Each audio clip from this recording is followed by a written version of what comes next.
Labvakar visiem, kas šo nodarbību klausās, gan klātienē, gan pēc tam atkārtojumā. Un šodienas tēma mums ir noskaidrot, kurš tad patiesībā mūs soda par to, kas mums dzīvē notiek. Un, protams, kad tautā parasti, kad ja kādam kaut kas neiet, kaut kas slikts ir noticis, tad saka, nu viņš ir tagad saņēmis Dieva sodu. Un tad patiešām ir šis lielais jautājums, vai tiešām Dievs soda. Un tas, kas ir jāsaprot katram cilvēkam, ja mēs pieļaujam kādu kļūdu, tad mums arī ir jārēķinās ar to, ka kļūdas pieļaušanas laikā mēs radām negatīvo enerģiju. Un šī radītā negatīvā enerģija agrāk vai vēlāk pie mums atgriezīsies. Tas ir atkarīgs no tā, cik kļūda ir ar smagām sekām. Jo vieglas kļūdas sekas pie mums, nu, kā saka, atpakaļ atgriežas ātri, salīdzinoši var pat tajā pašā dienā vai nedēļas laikā vai mēnešu laikā, bet smagas kļūdas var atgriezties atpakaļ mūža, nu, kā saka, otrā pusē. Un ļoti smagas kļūdas var atgriezties atpakaļ varbūt tikai kādā no nākamajām dzīvēm. Ja? Ir jāsaprot tas, ka mēs ar savu attieksmi pret dzīvi ietekmējam pašu savu likteni. Ka nevis kāds cits no malas ir noteicis mūsu likteni, bet mēs paši ar savu attieksmi pret dzīvi to ietekmējam.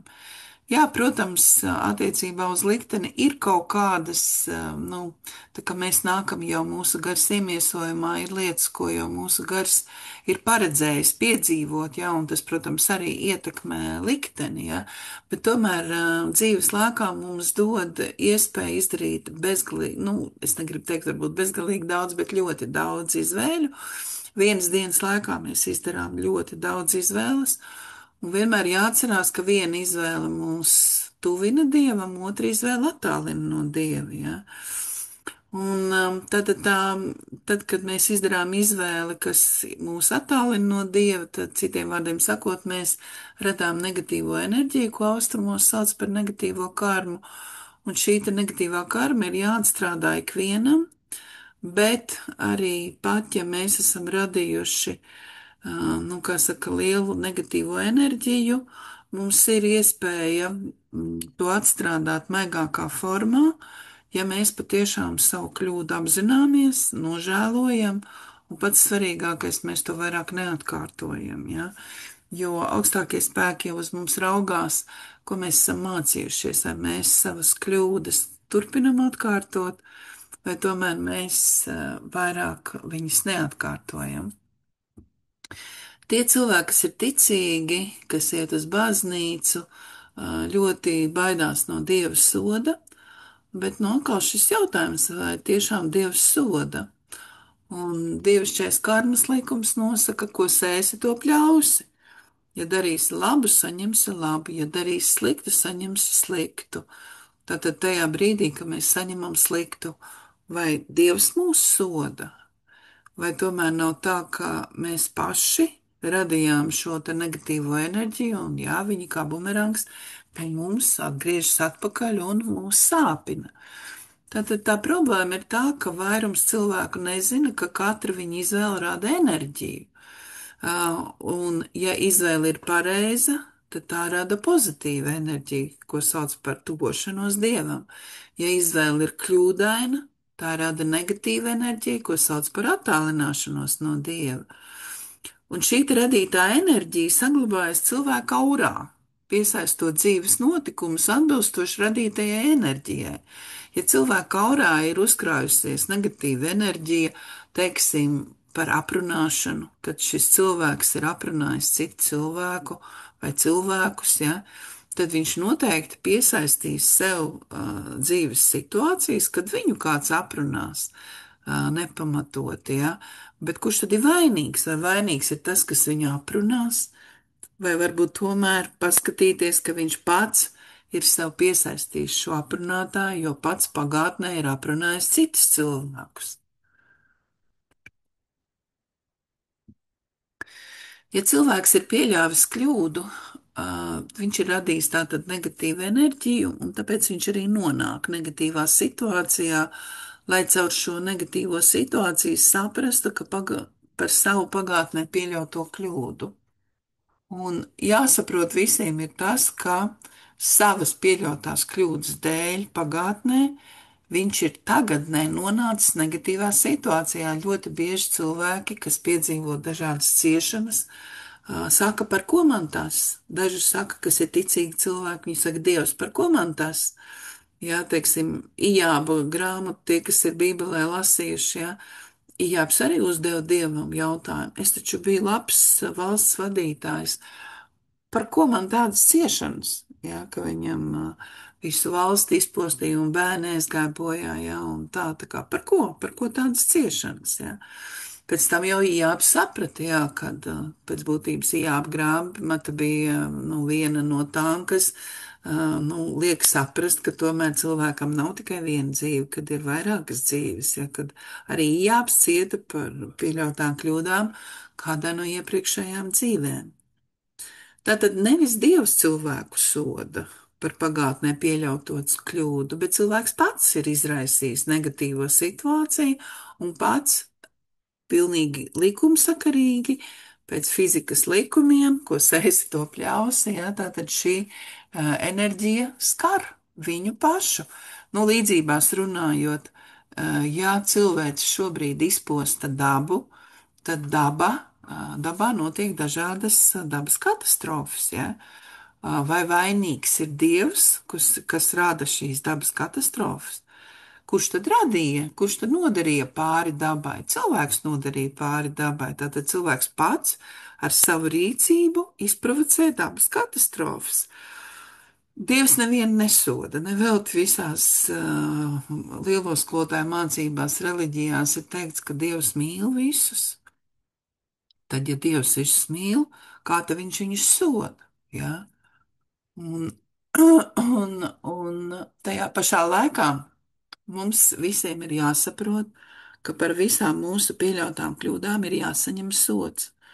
Un, un tie cilvēki, kas ļoti baidās no Dieva, pēc būtības nav gatavi mācīties. Jo, ja cilvēks mācās un izprot, kāpēc viņam dzīvē iet tā kā iet, kāpēc viņš ir piedzīvojis negatīvas epizodes, negatīvas situācijas un tā tālāk, tad viņš jau vairāk Dievu nevaino. Ja viņš reāli apzinās savu atbildību notiekošajā. Ja? Tādēļ ir ļoti svarīgi apgūt dievišķo zinātni un darīt labus darbus, koncentrējot savu uzmanību uz labo, nevis slikto. Jo mēs nevaram izmainīt savu pagātni. Lai kā mēs gribētu, mēs nevaram izmainīt savu pagātni, bet tas, ko mēs varam izmainīt savu nākotni, ja mēs izdarīsim pareizas izvēles tagadnē. Ja mēs pareizi dzīvosim tagadnē saskaņā ar dievišķajiem likumiem, tagad, katru brīdi pārdomājot, vai mana izvēle ir saskaņā ar dievišķo likumu vai nav, tad arī mēs varam izmainīt savu nākotni. Runājot par soda bardzību, kādam sots var būt maigāks, ja cilvēks ir izpratis, nožēlojis savu kļūdu, lūdzot piedošanu, izraisītās kļūdas sekas upuriem un turpmāk vairs neatkārtojot kļūdu, bet kādam sots var būt ļoti smags. Tātad, kā jau es teicu, vēlreiz atkārtošu, ka pats svarīgākais ir raudzīties, lai tās kļūdas, kuras mēs esam apzinājušies, kuras esam nožēlojuši, lai turpmāk mēs viņas neatkārtotu. Dievs patiešām mūs mīl, Dievs patiešām ir ļoti žēlsirdīgs, un tikai viņam ir zināms, kam viņš piedod un kam nāks kļūdas izpirkt caur ciešanām. Protams, nav tā, ka, pieņemsim, cilvēks ir pieļāvis kļūdu un Dievs viņam piedod, un tas nozīmē, ka viņam atpakaļ tas bumerangs neatgriežas. Tā tas nav. Saskaņā ar dievišķo karmas likumu, ja cilvēks ir pieļāvis kļūdu, pat ja viņš saņem no Dieva piedošanu, tad viņš kļūdu izpirks maigākā formā. Tātad dieva piedošana nozīmē to, ka cilvēkam būs atļauts kļūdu izpirkt maigākā formā. Piemēram, cilvēks varbūt tās ir kādā no iepriekšējām dzīvēm nogalinājis nevainīgus cilvēkus, tad viņam it kā karmiski šajā dzīvē būtu jāpiedzīvo tas, ka kāds viņu nogalina. Ja? Bet tā kā šis cilvēks, pieņemsim, ir ļoti mācījies, ļoti audzis garā, viņam šī te kā lai saka, dieva sods, ja tā to var teikt, tas nav dieva sods, bet šī negatīvā enerģija atgriežas atpakaļ, piemēram, cilvēks cieši nelaimes gadījumā un salauž rokas un kājas, jā. Pēc tam viņš izasaļojās, izārstē rokas, kājas, jā. Un piekritīsiet, ka tas tomēr ir maigāks sods, ja, nekā kad viņu kāds nogalināt, jā. Tātad Dieva žēlsirdība izpaužas caur to, ka viņš redzot, ka esi mācījies no kļūdām, ja viņš redz, ka tu esi viņus nožēlojis un dari Dievam tīkamus darbus, sots noteikti būs vieglākā formā. Nu, kā mēs varam mīkstināt sodu, jo kļūdas mēs esam pieļāvuši visi. Nav šobrīd iemiesojumā tāda cilvēka, kas nu būtu nodzīvojis dzīvi bez kļūdām, tā kā visiem mums ir kļūdas. Tātad, kā mēs varam mīkstināt to sodu, kuram pie mums, kā mēs zinām, ir kaut kad jāatgriežas, ja viņš jau nav atgriezies, jā. Tad es minēju, jā, piemēru jau par to, ka, ja cilvēks ir pagātnē kādu nogalinājis, tad viņš būtu pelnījis mirt no cita rokas, bet nelaimes gadījumā tātad salaužot kāju vai ko, ja viņam šī te karma tiek atgriezt atpakaļ un viņš izaseļojās, jā, šo piemēru es jau minēju, jā. Tātad tā galvenā doma ir, ja tev ir dota iespēja dzīvot un darīt labus darbus, vai tad tu neesi saņēmis piedošanu no Dieva? Ja? Tātad, ja tu neesi miris, ja tu esi darba spējīgs, tu vari dzīvot, tu vari darīt labus darbus, ja? Protams, arī labus darbus var darīt arī cilvēki ar īpašām vajadzībām, ne jau tā, ka tikai veseli cilvēki to var darīt, ja. Jebkurš to var darīt, ja, arī gultā guļošs cilvēks var daudz ko labi izdarīt pie mūsdienu tehnoloģijām, bet būtiskākais ir tiešām saprast, ka ja tu dzīvo un tev ir iespēja darīt labus darbus, tu jau esi saņēmis piedošanu no Dieva. Un tad šī iespēja ir jāizmanto, jo ļoti daudzi cilvēki šo iespēju īstenībā nenovērtē. Ļoti daudz cilvēku nenovērtē to, ka ir viņi šobrīd iemiesojumā. Mēs zinām, ka statistika ir diezgan nelabvēlīga ne tikai Latvijā, bet pasaulē, ka daudz cilvēku izdara izvēli atņemt sev dzīvību. Ja? Nu pat es nerunāju par cilvēkiem, kuri ir smagi slimi un kuri sevi veic eitanāziju tādēļ, lai nebūtu ciešanas, ja, bet tā arī ir dzīvības atņemšana sev. Bet es runāju par veseliem cilvēkiem, ja, kur jaunieši, bērni, pusauģi, nu tā tad, kad cilvēki atņem sev dzīvību, tāpēc, ka viņus kaut kas dzīvē neapmierina. Nu, šī tēma nebija tāda gara, jā, teiksim, no teorijas viedokļa, bet varbūt, ka jums tiešām ir kaut kādi jautājumi, kurus jūs gribētu pārunāt saistībā par šo te, kurš tad tēma, kurš tad patiesībā mūs soda. Nu, un te es lūkšu Singūnu ieslēgt mikrofonu, Singūna. Vai tev ir kādi? Jā, labdien! Man īsti tā nav, bet es te dienu atpakaļ runāju ar brāli. Viņš man ir ticīgs dziļi, un tad viņš teica, viņam it kā ar veselību ir problēmas, un tad viņš teica, nu tas jau man par maniem grēkiem. Es vienkārši domāju, nu lūk, baznīca, reliģija, viņi to sauc par grēkiem, bet vai tas ir tas pats? Tās negatīvās karmas radīšana, teiksim, Mhm. baznīcā, reliģijā, vai tas ir kaut kā savādāk? Nu, ja mēs skatāmies to, ka ja viņš ir izdarījis nepareizas izvēles, radījis savā aurā negatīvu enerģiju, kā rezultātā viņš ir saslimis, tad tā mēs varam teikt, jā, viņš izdarīja nepareizas izvēles, radīja savā aurā negatīvu enerģiju, kā rezultātā saslima. Bet dažkārt cilvēks var arī saslimt, jo viņa gars grib apgūt kādu mācību. Nu, pirms nāk katrs gars iemiesojumā, viņš grib apgūt ļoti daudz mācības. Un, ja garam nekā citādi nav iespējas to mācību apgūt kā tikai caur slimību, tad cilvēks saslims nevis tāpēc, ka viņš ir pagātnē pieļāvis kļūdas un uzņēmis ārā negatīvu enerģiju, bet tāpēc, ka viņa gars grib apgūt jaunu mācību.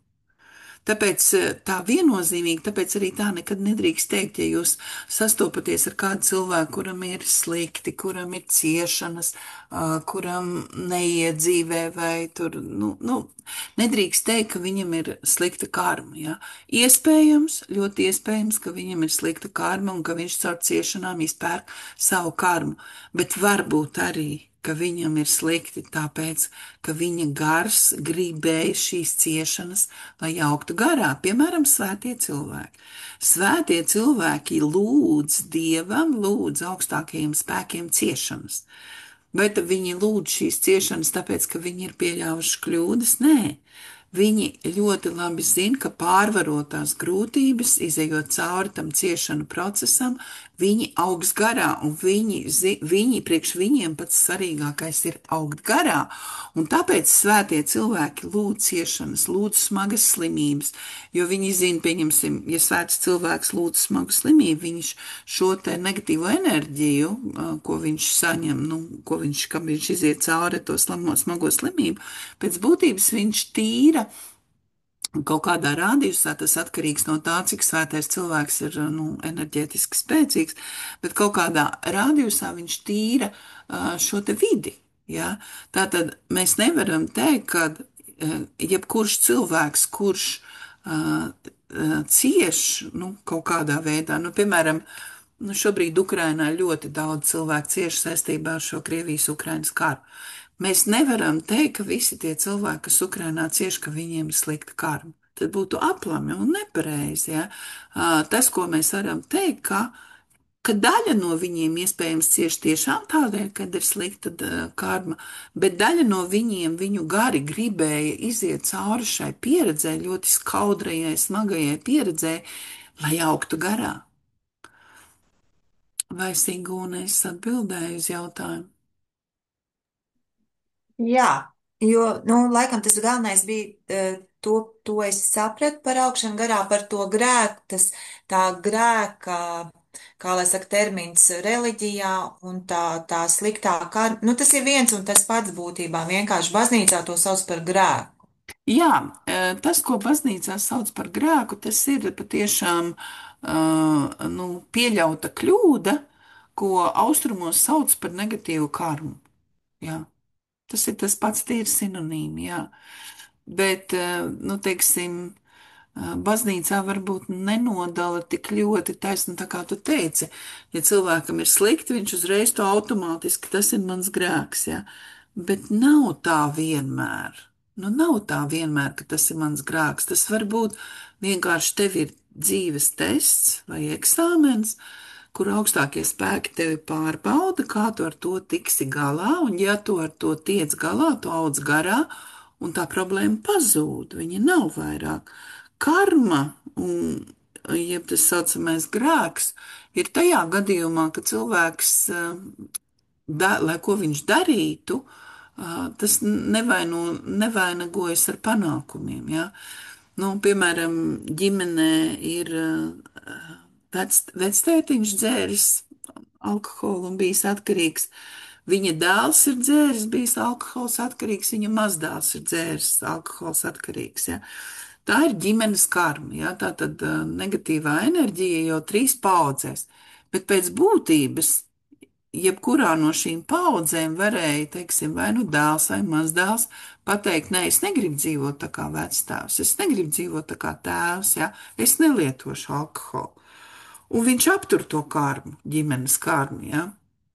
Bet, ja ir tā, ka, pieņemsim, sieva, viņai ir blakus vīrietis, alkoholiķis, Un lai ko viņi darītu, tur vestu uz visādiem programmām, tur Minnesotas programma, un tur vestu uz citām programmām, kas ir, nu, kas palīdz cilvēkiem atbrīvoties no atkarības problēmām un tā tā lūgtu dievu un vēlnis kaut ko darītu, ja, un tas partneris turpina dzert. Lūk, tas parāda, ka cilvēks it kā izdara visu, lai palīdzētu, bet nekas nemainās, ja. Lūk, tās ir tās situācijas, ko sauc par karmiskajām, jo karmiskās situācijas ir, ka tu tā kā pieliec piepūli, bet nekas nemainās, nu. Tā problēma saglabājās. Lūk, tās ir karmiskās situācijas. Bet, kad ir garam jāpārvar grūtības un jāaug garā, jākļūst gudrākam, tad tajā brīdī, kad tu pārvari tās grūtības, ja, kad tu kļūsti gudrāks, ja, tā problēma pazūd. Siguna? Jā, paldies. Pagaidām jautājumu nav. Labi, paldies. Ilze, lūdzu, ieslēdz mikrofonu. Jā, man tāds jautājums ir astroloģijas kontekstā. Man, vīra māsa, nu, mācās astroloģiju, bet priekš sevis tā kā tur, un, nu, viņas bija skatījusies, nu, mana vīra un sava vīra māmas karti, un, jo mums tā diskusija bija par to, nu, ka cilvēks tā, 85 gadi pa dzīvi dzīvo, un tiešām, nu, secinājām, ka diezgan daudz sliktu sēja pasaulē. Bet viņi izteica tādu interesantu komentāru par viņas horoskopu, ka viņš ir ļoti harmonisks, ka tur ir tik ļoti daudz labi aspekti, ka par viņas darbībām viņai nesako šīs tas sekas. Tas bija, es ļoti par to aizdomājos, ka, nu, jā, vai jūs to varat kaut kā komentēt? Nu, es vienīgais, ko aizdomājos, kad varbūt tad nākamā dzīvē būs tās sekas, bet kad viņa, nu, tā kā dara, varbūt neapzinās, ka viņa dara citam pāri, un, nu, jo tas horoskops ir tik, nu, nezinu, līdzsvarots, jā. Nu, tāds man pārdoms. Nu, es attiecībā par horoskopiem, horoskopu tulkošanu būtu ļoti piesardzīga, jo pat ļoti profesionāli astrologi pieļauj 30% kļūdas, jā, tāpēc es saprotu, ka te cilvēks vispār mācās priekš sevis, jā, tā kā es šādai interpretācijai laikam nepiekristu. Jā, labi, nu, citi jautājumi man nav, paldies. Mhm. Inese, lūdzu, ieslēdz mikrofonu.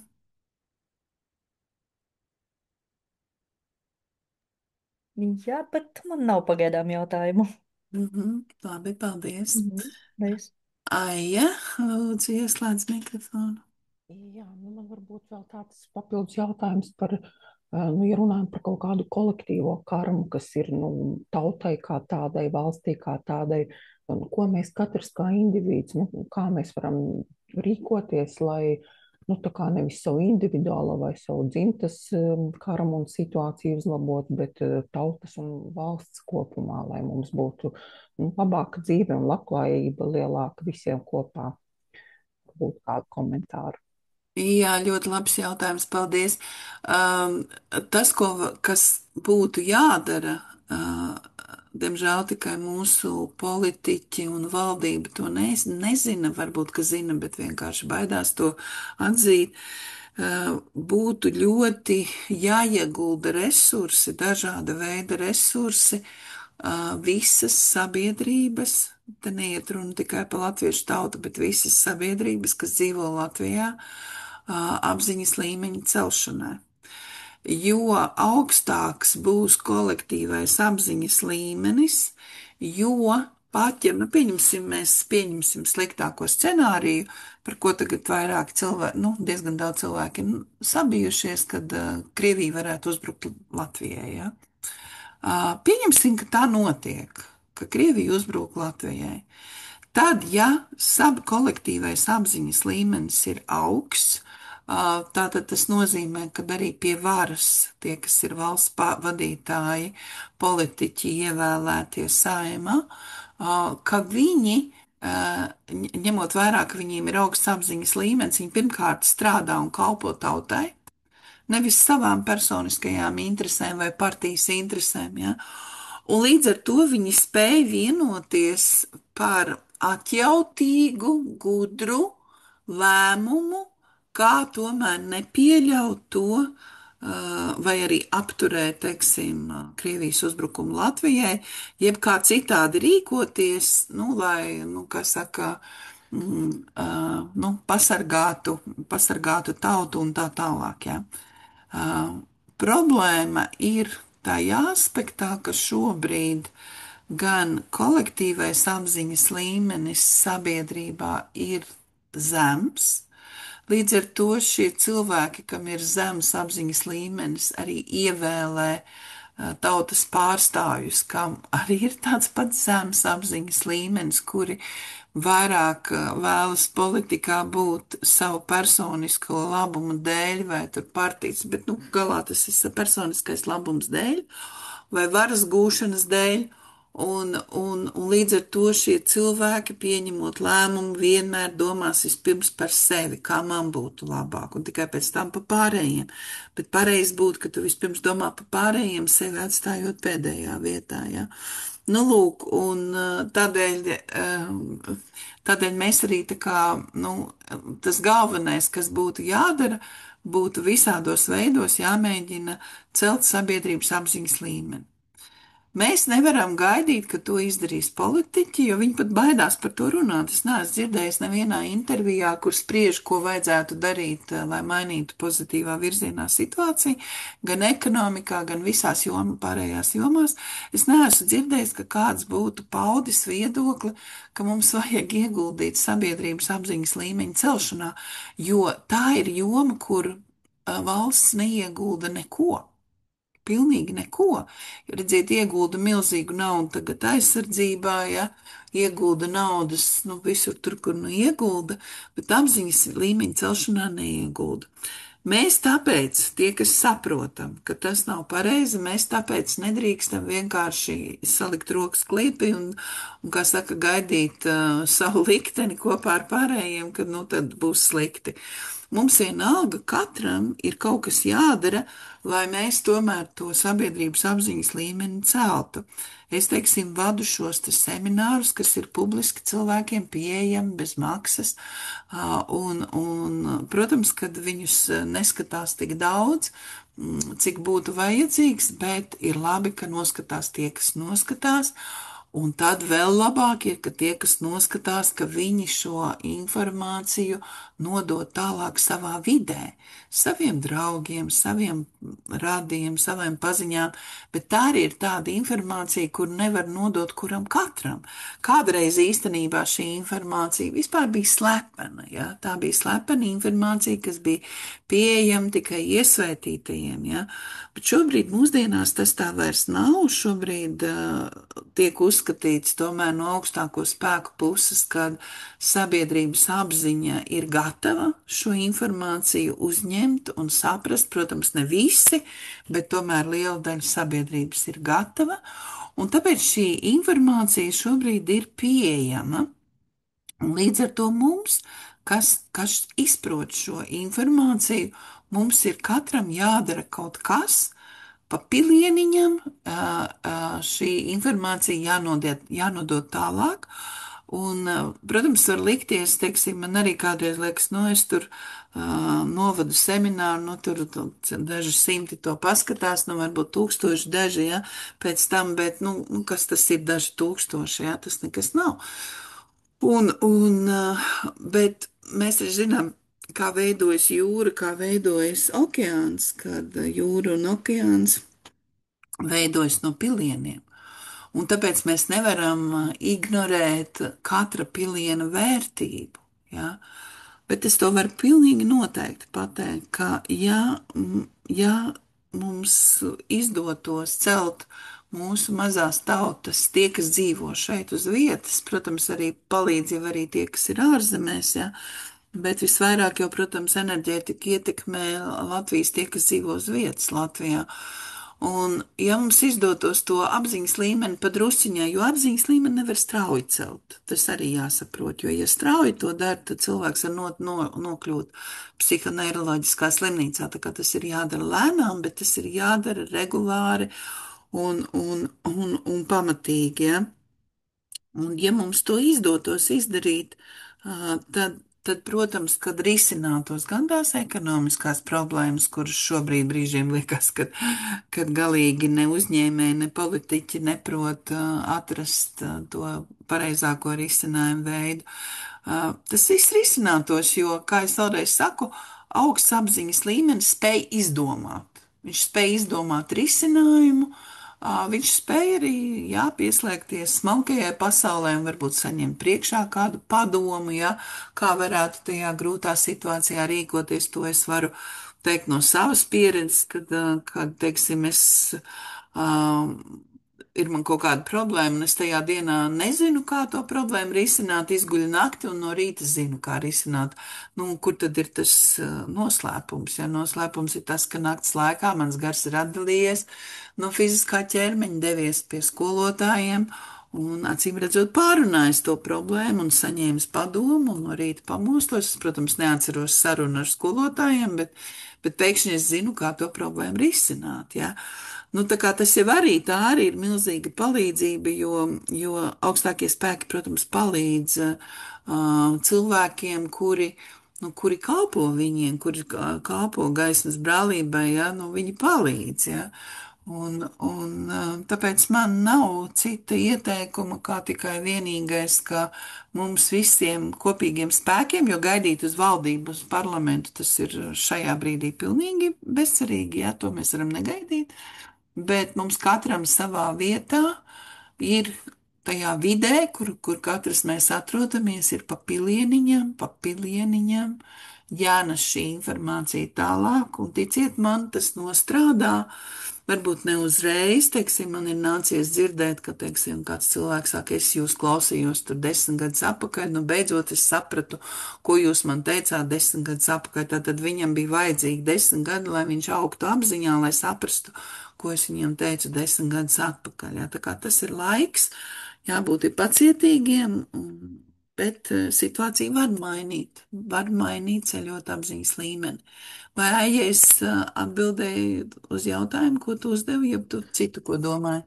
Jā, paldies, ļoti labi. Es tieši gribēju šādu papildus vēl skaidrojumu. Nu, es varbūt vēl papildus pajautāšu, bet vai mēs, piemēram, varam cerēt, ka arī Krievijā tauta attapsies, atmodīsies, cels savu apziņas līmeni un izbeigs šo ārprātu, kas notiek. Tur jau taču arī tā kā tauta ir tā, kas kaut ko var ietekmēt, vai ne? Jā, un tas ir tas skumjais, kas šobrīd, kas ir priekš manis absolūti negaidīt, es to tiešām negaidīju. Tad, kad sākās šis Ukrainas karš, es biju tādās optimistiskās cerībās, ka Krievu tauta pretosies šiem Putina un viņu dombiedru tiem lēmumiem, un ka tas karš tiks apturēts, ka tiešām Krievu tauta to izdarīs. Bet te mēs esam liecinieki ārkārtīgi veiksmīgai demagoģijai, ko izvērsa Putina sabiedrotie, var sakot, citu tautas valodā runājot, Krievu tautai tā tika izskalotas smadzenes, ka pat brīžiem grūti izprast, kā var tā izskalot smadzenes, ka viņi, uzskata, pat šajā brīdī, bija televīzijā sižets, kur teica, ka pat ja Putins gribētu tagad izbeigt karu, kad Krievu tauta nemaz to negrib, jo nav taču līdz galam Ukraina iekarota un tā tālāk, ja. Un te ir atkal tas moments, ir jāsaprot, ka acīm redzot, tiešām tā politika, kas Krievijā ir bijusi, ka viņi apzināti nevis ir darījuši visu, lai celtu apziņas līmeni, bet tieši otrādi, kā lai saka, lai attīstītu intelektu, bet ne apziņu, jo apziņa ir garīgums, tas nav intelekts, ja. Un neskatoties to, ka Krievijai ir pareizticīgo tautu un pareizticīgiem, es teikšu, ir ļoti labs cilvēcisko vērtību pamats, ja, un tajā pašā laikā pat šie te pareizticīgā reliģija, nu, šie pareizticīgās baznīcas pārstāvi, tur Kirils, jeb kas tur ir tie līderi viņiem, ja, nu, ir atraduši attaisnojumu un pat svētību dot tiem karavīriem, ja, kas dodās uz šo karu, ja. Tā kā tas ir ārkārtīgi, nu, sarežģīta situācija, ka šobrīd nav neviens, kas varētu celt Krievu tautas apziņas līmeni. To var izdarīt tikai pati Krievu tauta. Protams, ka starp viņiem ir cilvēki, kas neatbalsta šo te karu un kas ir šausmās par to karu, bet viņi jau nevar runāt. Ja viņi kaut ko runās, viņus ieliks cietumā, ja, vai nogalinās un tā tālāk, ja. Nu, te ir tas jautājums, cik ir šie cilvēki Krievijā, kuri saprot, ka Putins patiesībā Krieviju ved šobrīd uz iznīcību. Arī Trumps lietoja šo terminu, ka ja Krievija nepiekritīs, nu, kā saka, miera nosacījumiem, ka Krievija pati sevi iznīcinās, jā. Teiksim, es, protams, neesmu ne praviet, ne gaišreģē, ja, bet, nu, es tajā brīdī, kad izlasīju, ka Trumps tādus vārdus ir pateicis, ja, nu, es tā kā sapratu, ko viņš domā. Nu, var notikt tā, kā notika ar Japānu otrā pasaules kara beigās, ja. Krievija, protams, ar to rēķinās, un viņa jau pati draud tur ar kodolieročiem gan Ukrainai, gan citām valstīm un tā tālāk, ja. Bet jebkurā gadījumā visi šie lēmumi, kādi pagaidām ir no Putina un viņa sabiedrotajiem, ja, viņi ved tajā virzienā, ka patiešām Krievija var pati sevi iznīcināt. Bet arī tajā gadījumā, ja notiek kaut kas pavisam ļauns, Krievijas teritorijā, vienalga augstākie spēki jau glābs tos cilvēkus, ja, nu, kuriem pēc tam būs no pelniem Krievija, kā saka, jārada no jauna, un tie būs cilvēki ar citu apziņas līmeni un tā tālāk. Ja. Nu, es, protams, ceru, ka šī tik ļaunas prognozes nepiepildīsies, kaut gan no Krievijas pašu līderiem nāk tāda informācija, ka Krievijai ir jāceļās no pelniem, ja. Nu, tad viņi vēl līdz pelniem nav tikuši, ja, ja viņiem jāceļās no pelniem.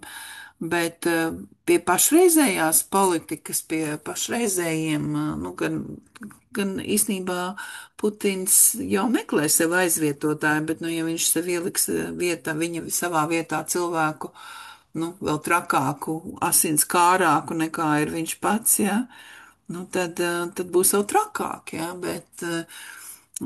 bet šobrīd viss ir atkarīgs patiešām no tiem cilvēkiem, cik nu viņi ir palikuši Krievijā, kas saprot, ka šis karš Ukrainā, nu, ka tas ir, nu, ka tas, nu, šajā brīdī Krievija patiešām rada negatīvu karu. Man gan jāsaka arī, ka Ukraina rada negatīvu karu, ne tikai Krievija, jo tajā brīdī, kad Ukraina aizstāvībai sākā izmantot nu, sāka uzbrukt Krievijas teritorijā, tad tajā brīdī arī Ukraina sāka radīt savu karu. Tā kā šajā brīdī, nu, labi, kad, cik es zinu, Ukraina neuzbrūk civiliedzīvotājiem, jā, viņi tur uzbrūk armijas kaut kādām tur tiem punktiem un kam tur, naftas bāzēm un tā, bet, nu, jebkurā gadījumā, skatoties no dievišķiem likumiem, Ukrainai ir tiesības aizsargāties, bet ne uzbrukt.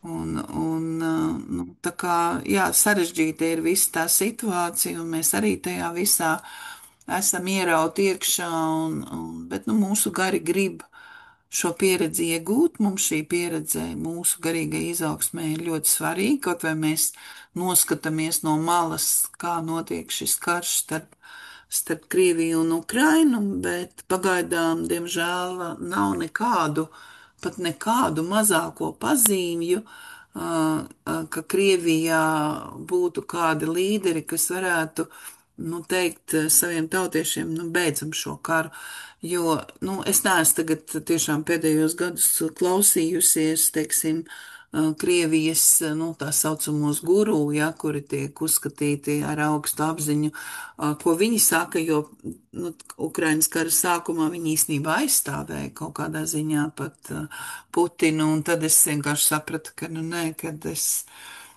es nevēlos vairāk to dzirdēt un viss, ja, bet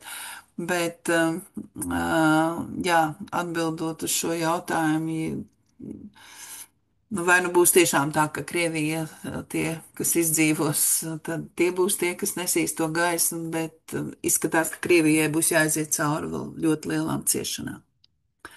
Aija, vai es atbildēju uz jautājumu? Paldies, jā, paldies. Nav vairāk. Varbūt pārējiem klausoties, manas atbildes ir radušies kādi jautājumi. Man ir jautājums, bet es nezinu, vai tas ir par tēmu vai nē, bet par vēja parkiem Latvijā tagad, kas notiek. Es vienkārši domāju, ka, teiksim, tagad tās vēja turbīnas vai kā, viņas ir daudz augstākas nekā pēc likumdošanas, bet visi tie kritēriji ir saglabājušies vecie. Vienkārši mums arī ir saskar, ka netālu no mājām meža vidū taisās divas uzlikt. Un es domāju, kāds ir, labi, elektrība, viss, bet vispār, vai Latvijai ir vajadzīgas tādas?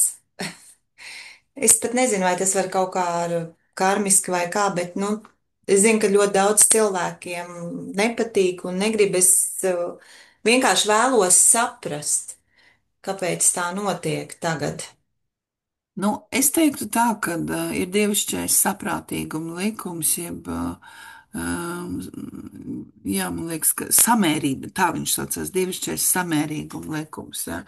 Un šis dievišķais samērīguma likums nosaka, visam jābūt samērīgi, ja, ka, teiksim, ja ir zinātnieki izdomājuši šīs vēja ģenerators, ir izdomājuši saules baterijas, ir izdomājuši tos kodola reaktorus, tur mini kaut kādus un vēl nes kādus citus risinājumus, ja, ar ūdeni un tā tālāk, ja, tad tas nozīmē, ka šiem risinājumiem ir vieta, bet tā gudrība cilvēkiem būtu paskatīties, mums ir maza teritorija, kādi mēs esam, jā, un tā gudrība būtu pieņemt pareizos lēmumus, kuri no risinājumiem, cik daudz un kurā vietā būtu, vispiemērotākie, ja, jo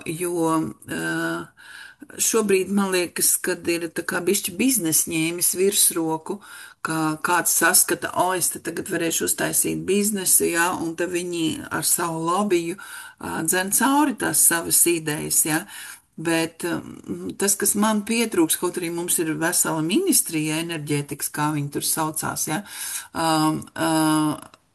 manuprāt, šī ministrija neveic savu galveno uzdevumu, ka viņiem būtu jāskatās valsts līmenī, kādi no šīm zinātnieku atklātajiem energoresursu iegūšanas avotiem, kurā vietā būtu vispiemērotākie, lai patiešām neiznīcinātu mūsu dabu, lai patiešām neradītu kaitējumu cilvēkiem un tā tālāk.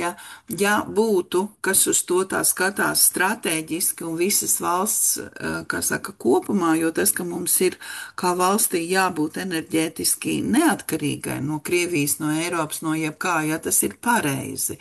Mums ir jābūt enerģētiski neatkarīgiem, bet tas, kas nenotiek šobrīd, ka, kā saka, tagad visi liek saules baterijas, tad bums visi liek saules baterijas, pēc tam saprot, ka tur nav jaudas un kas tur, tad liks vēja ģenerators, tad atkal, kur tos atkal liks, un tā, tas viss ir tādi haotiski, ja, tas nav, es nejūtu to plānu, teiksim, kad nevis pašvaldībai būtu jādomā, pašvaldības līmenī, kurā vietā, kur ko izvietot, ja, bet tas ir jādomā valsts līmenī, varbūt pat 3 valstu līmenī, kur Igaunija, Latvija, Lietuva, varbūt vēl klāt Polija, kad kopīgi izdomā, kā mēs to nodrošināsim un kur tad ir tās optimālās vietas, kur šos energoresursu, tā skaitā arī vēja ģenerators izvieto, ja. Par to, ka viņi ietekmē vidi, par to nevienam nav šaubu. Par to nevienam nav šaubu, jo pieņemsim kaut vai arī par šiem pašiem mobīlajiem torņiem, mobīlo telefonu torņiem. Mums tagad katram bez maziem bērniem, tā skaitā, ir mobīlie telefoni, ja. Lai mēs varētu šādi sazināties, ja ir šīs te frekvences, ja šie te torņi, kur nodod, ja šos te, un es vienkārši saskāros ar to, ka mana mašīna reaģē uz šādiem te torņiem, ja, un konstatēju arī, ka ne tikai mana mašīna, bet arī citas ierīces reaģē.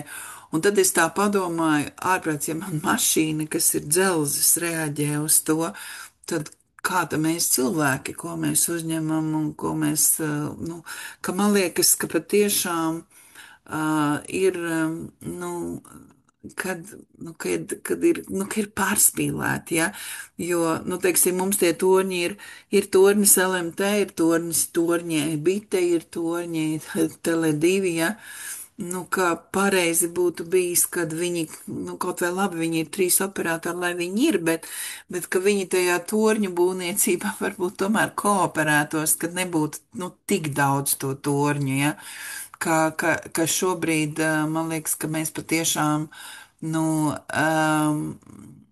nu, nodarām pāri gan tam cilvēkam, gan tiem putniem un citiem dzīvniekiem, ja, ka mēs esam nesaprātīgi, ka tā samērība, ko nosaka dievišķais samērības likums, ir pazudusi. Un tāpēc arī tas jautājums, kurš tad soda, ja tagad, nu, tagad, ko mēs redzam, ja, nu, pieņemsim laika apstākļi, šogad ir neparasti mitrs pavasaris Latvijā, ja, neparasti. Tā, no vienas puses, jā, tie, kas ir pavasarī kaut ko stādījuši, nu, lietutiņš līst, viss labi ieaug, nu, tādā ziņā viss labi, ja. Bet es pat, es dzīvoju kalna galā un man ir kalna nogāze, un upe un visa, un es konstatēju, it kā nemaz tik traki tie lieti nav bijuši, ja, bet es konstatēju, kad zemākajās vietās ir ūdens, ja, kad ir mitrs, ja, labi, nu nav tur tā, man nedraud plūdi un tā, bet nu, kad es nekad neatceros, ka es būtu piedzīvojis to, kad ir tāds mitrums, ja. Un tā pašā laikā mēs zinām, ka Eiropā ir valsts, kur ir pilnīgs sausums, kur ūdens nav bijis, viss ir izkalts un tā tālāk. Tad te jau parādās tā nesamērība, ja, ka nevis vienmērīgi tas ūdens kaut kur nolīst, viņš kaut kur vienā vietā ļoti daudz nolīst, tur ir plūdi, bet otrā vietā ir karstums un sausums, un tāda šobrīd tā kā ir tā situācija, kāda, es saprotu, kad ir Eiropā, ja, kad ir valsts, kur ir daudz lietas bijis, un ir valsts, kur nav bijis, ja. Un tas liecina par to, ka cilvēki ir ir pieļāvuši kļūdas attiecībā pret dabu, nodarījuši pāri dabai savas alkatības dēļ, un tagad daba mēģina, nu, savā veidā, ja ar šīm te dabas kataklizmām, ko gan nu, pašlaik mēs vēl nevaram teikt, ka mums ir dabas kataklizmi, jo vēl jau plūdi nav un tā, bet ar dabas kataklizmām daba tādā veidā mēģina attīrīties no tās negatīvās enerģijas, ja? Un sanāk tā, ka mēs cilvēki ciešam. Un tad saka, Dievs mūs soda par to, ka mēs esam dabai nodarījuši pāri. Bet ne jau Dievs mūs soda. Mēs paši, nodarot pāri dabai, radam negatīvo enerģiju, kuru pie mums pēc laika atgriežas atpakaļ. Un tas ir tas arī lielais jautājums. No vienas puses mēs dzirdam, ir daudzi tādi dabas aizsardzības aizstāvji, organizācijas, kuras tur rīko visādas protesta akcijas un tā tālāk. Bet tā kā ir otra puse, ja, ka diezgan bieži šie dabas aizsardzības aizstāvji ir ļoti agresīvi. Un līdz ar to, ja viņi iet aizsargāt dabu ar lielu agresiju, tad viņi nevar panākt rezultātu. Ja? Jo pretī arī uzreiz ir agresija un tā tālāk. Ja? Tā kā arī nu, ir savs akmens jāmet arī tiem dārziņā, kas agresīvi mēģina dabu aizsargāt. Ja? Daba ir jāaizsargā, par to vispār nav jautājums, bet daba jāaizsargā ir gudri. atjautīgi, tā lai cilvēki patiešām aizdomājas. Un es domāju, arī, nu, pieņemsim par tiem pašiem vēja ģeneratoriem, par kuriem tu uzdod jautājumus, ja, patiesībā sabiedrība ir ļoti neizglītota un mēģina sabiedrību tā kā izglītot, nu, ka tur nebūs nekas, nu, nekāda kaitējuma nebūs un tā. Tā pašā laikā tur, kur šie vējģeneratori ir, zina, ka tur putni vairs nav, nu, vecākot, kad, nu, tas ietekmē dabu, ja, un ja jau tāds mobilā telefona tornis ietekmē mūs, nu, kā tad neietekmēs tāds vēja ģenerators? Nu, skaidrs, ka ietekmēs. Bet ja viņam atrod īstu pareizu vietu, kāpēc nē, viņš var būt, bet viņam ir jāatrod īsta pareiza vieta. Es, protams, neesmu speciālists, lai es pateiktu, kurā vietā Latvijā būtu jāizvieto saules baterijas, kurā vietā vēja ģeneratoru, kur būtu hesam jābūt, kur būtu tecam jābūt un kur būtu visam tur kodolenerģijas tam visam. Bet tas, ka ir jāskatās uz to visu plašāk, nevis vienkārši tikai tagad šito, nu, pie tā pēc būtības ir jāstrādā, protams, šiem te enerģijas speciālistiem, kas to ir izmācījušies, kas to visu saprot, bet atkal problēma ir, kad viņus ievēl kaut kādos biznesos, ja, un tad viņi sāk, nu, teikt par labu biznesam, lai tikai tas biznes varētu nopelnīt. Nu, te parādās, ka mums nav augsts apziņas līmenis, kas nu, iestātos par to, kas patiešām ir labākais gan priekš planētas Zeme, gan priekš dzīvniekiem, gan priekš cilvēkiem, gan priekš mūsu tautas un tā tālāk. Ja, kad nu, šo cilvēku, es negribu teikt, ka viņi nav nemaz, nu ir jau viņi, bet nu, viņi ir nu, tik mazskaitlīgi, ja, ka šobrīd viņi nespēja ietekmēt sabiedrisko domu. Ja.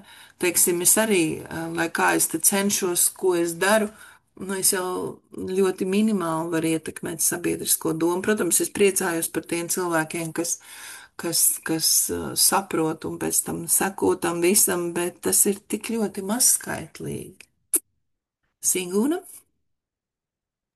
Jā, paldies, Elīt, ļoti labs skaidrojums, jo man arī bija tas, ka ir tās jaunās tehnoloģijas, viņas ir, lai mums palīdzētu, bet šis saprātīgums, ka tu, nu, ka Samērīgums, samērīgi. Nu, ka nav, samērīgums, jā, jā, ka nav jā. samērīgi. Pēkšņi tagad vai visur liekam to, jā. Nu, nav samērīguma. Nu, jābūt tak samērīgumam. Nu, jā, tas es par to tā domāju, un, nu, jā, ir kur augt un tiekties. Nu, Bet ļoti, ļoti labs skaidrojums un pamatojums. Un tad es vēl domāju, tā vietā, lai visur, teiksim, celtu tos veidus, varbūt mēs varētu sākt domāt, kur to enerģiju tomēr taupīt, nu, kaut kādus tādus pasākumus vairāk uz to vērst, uz mazāk tērēšanu nekā vairāk radīšanu, nu, kaut kā tā, tādā virzienā vairāk domāt, tad visiem būtu labi. nu, tas var, protams, bet tas, kad enerģija tiks vairāk tērēta, tas tā kā skaidrs, tas arī ir, nu, mēs zinām jau no lielo skolotāju mācības, ka pienāks laiks, nu, es nezinu, es pieļauju, ka es varbūt to šajā mūžā nepiedzīvošu, bet ka pienāks laiks, kad cilvēce ieraudzīs enerģijas resursus, kas ir bezmaksas. Un tad pilnībā visā pasaulē izmainīsies ekonomika, jo šobrīd jau ekonomikas galvenais, nu, viens no galvenajiem izmaksu avotiem ir tieši enerģija. Ja? Un tad iedomājieties, ja pēkšņi cilvēcei ir pieejama bezmaksas enerģija, ja, tad ekonomika faktiski esošā sagrūst, ja viņa vairs, nu, viss tur viņai jāveidojas no jauna. Nu, lūk, un tā iemesla dēļ, ka cilvēki vēl pagaidām savā apziņā ir alkatīgi, materiālās vērtības viņiem ir augstākas par garīgajām vērtībām, par mīlestību, ja, tad augstākie spēki šo informāciju zinātniekiem nedod. Viņi nedod informāciju, kā var enerģiju iegūt bez maksas, vispār bez maksas. Ja? Bet tajā pašā laikā mēs zinām, ka apziņa cilvēkiem augs. Nu, es nezinu, vai tur paies 500 gadi, vai 1000, vai 10 000 gadi, bet apziņa cilvēkiem augs. Un kaut kad cilvēkiem patiešām šie enerģijas resursi būs pieejami bez maksas, ja? Bet tad būs pilnīgi citi laiki. Nu, nebūs pilnīgi nekas no tā, kā ir mūsdienās, ja? Tā kā es vienalga saku, ka jā, mēs varam taupīt, tas arī ir pareizi, bet mums tomēr ir jāvirzās tajā apziņā tādā līmenī, kad mums tie energoresursi tiešām ir pieejami bez maksas, un ka mēs pret viņiem arī pareizi attiecamies, pat ja viņi ir pieejami bez maksas. Bet, nu, tas, kā es saku, es domāju, ka es šajā dzīvē to nepiedzīvošu, ka tas varbūt kādā nākamā dzīvē, varbūt es to piedzīvošu, nezinu. Singuna? Jā, paldies, Elita. Man tapa skaidrs. Mhm. Paldies. Es redzēju, ka Ines arī slēdza mikrofonu, vai Inese kaut ko gribēja jautāt? Jā, man bija jautājums. Ja, piemēram, ir kaut kāda problēma, kurai neredzi risinājumu, nu, piemēram, nezini risinājumu, kā tad vērsties pie tiem augstākajiem spēkiem, lai, piemēram, nu, pēc kaut kāda laika tad tu zinātu, kā labāk tajā situācijā rīkoties? Vislabākais un vienkāršākais veids ir vakarā ieejot gultiņā, noskaitīt tēvreizi. Ja, kaut vai skaitīt tik ilgi, cik kamēr es personīgi vienu reizi noskaitu un pat netiek līdz beigām, un es jau esmu aizmigusi, ja, bet nu, pirms gulēt iešanas, pirms aizmigšanas, tātad izteikt šo te jautājumu, aprakstīt, teiksim, tu saki, ir kaut kāda problēma, jā, izteikt šo te problēmu un lūgt. Mīļie skolotāji, es nezinu, kas jūs esat, bet visiem mums ir skolotāji, nav neviens bez skolotājiem, jā. Mīļie skolotāji, lūdzu, miega laikā pieņemiet mani savā svētnīcā un izskaidrojiet man, kā man pareizāk rīkoties lūk šādā un šādā problēmā, jā. Un tad, par cik skaitot lūkšanas patiešām ļoti bieži aizmiegi, jā, tad vispirms izteikt to lūgumu, un tad skaitīt to tā reizi, maksimums 33 reizes, bet es pieļauju, ka jūs aizmigsiet ātrāk, ka vienkārši atslēgsieties, jā, un tas nekas, ka jūs atslēdzaties. Un tad vienkārši gulēt. Tad no rīta, kad jūs pamodīsieties, tad mēģiniet, tā kā atcerēties, jūs neko neatcerēsieties, ne sārunu, ne kas jums ir teikts, jā.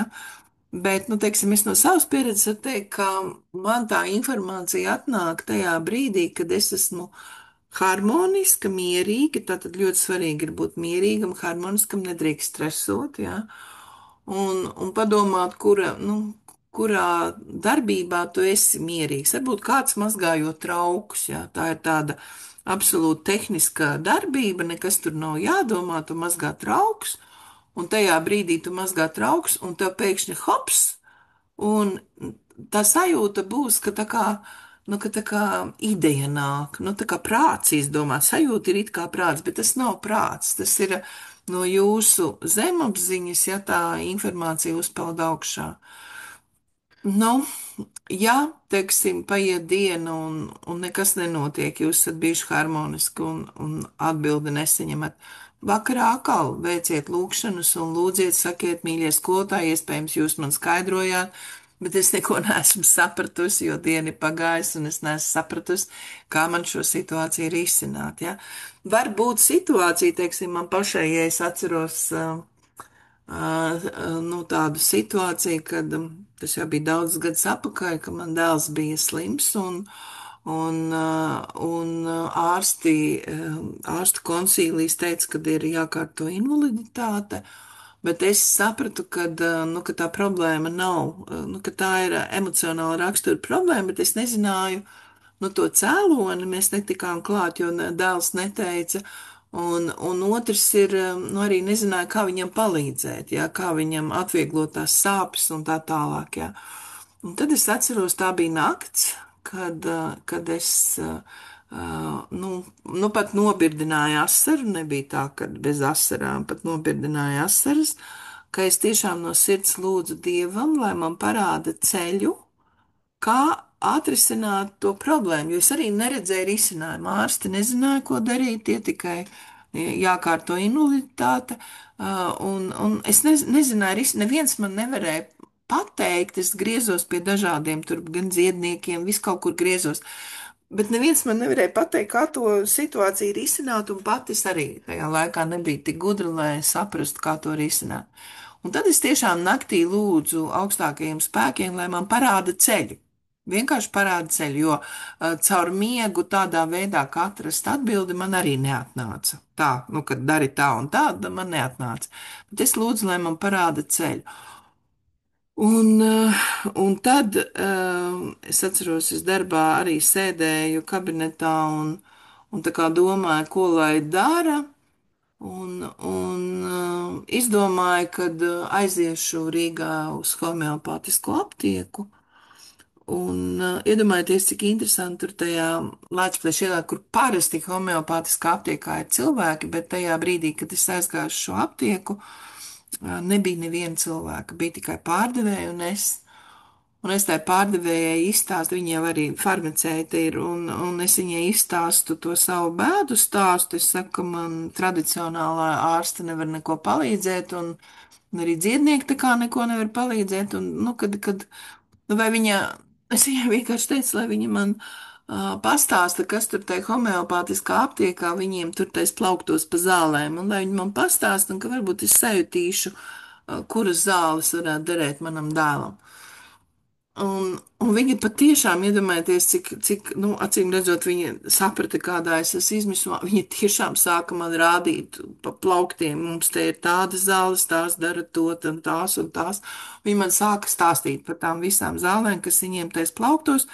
Un pēkšņi viņa tā, nu, viņai pašai tā kā, viņa saka, ziniet, es zinu vienu homeopātu, kurš patiešām tādos ļoti grūtos brīžos ir, nu, palīdzējis, ja. Un viņi man iedeva šī homeopāta kontaktus, un patiešām tas homeopāts manam dēlam palīdzēja, un viņš izvesaļojās ar homeopātiju, ja. Bet te pašā laikā mēs zinām, ka arī pret homeopātiju ir milzīgs noliegums, ja.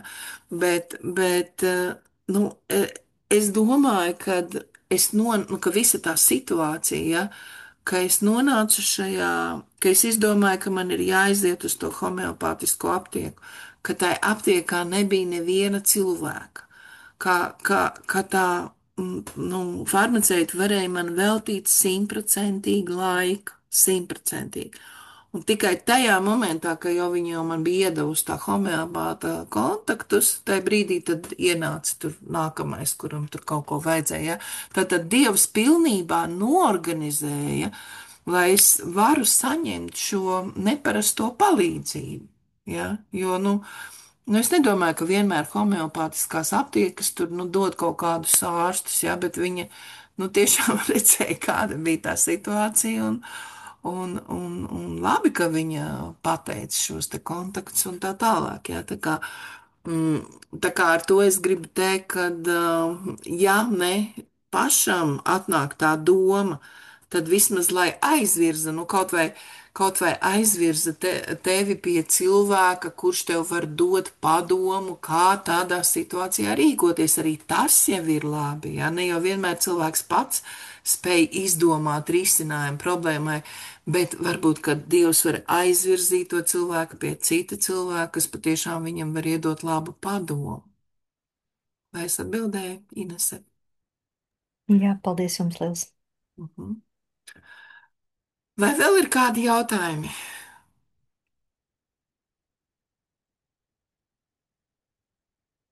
Šķiet, ka jautājumu nav. Tad es teikšu paldies, meitenes, kad piedalījāties un uzdevāt jautājumus, un uz tikšanos atkal citā seminārā, par ko es došu ziņu Sokrātautiskos mājaslapās. Lai jauks vakars! Atā! Paldies!